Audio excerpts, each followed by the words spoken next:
Hey everyone, how's it going? Today I'm going to show you guys how to use Zoom on mobile.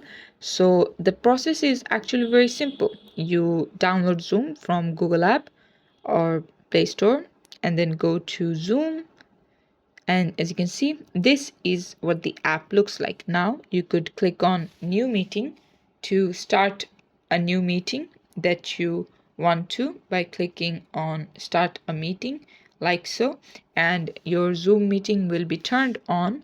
And then let's say what you want to do is join a meeting, so you'll click on join, put in the meeting ID, what name do you want to be using, and then click on join.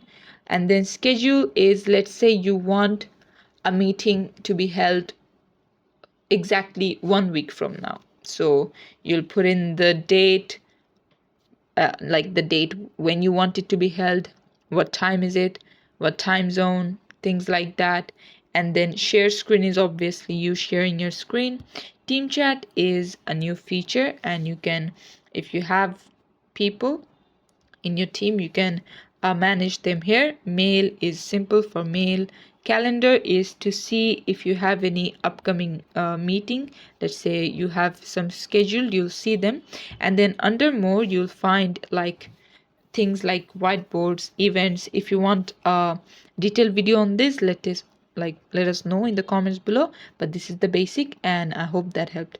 Thanks for watching. Please leave a like and subscribe for more tutorials like this, and I'll see you guys in the next one.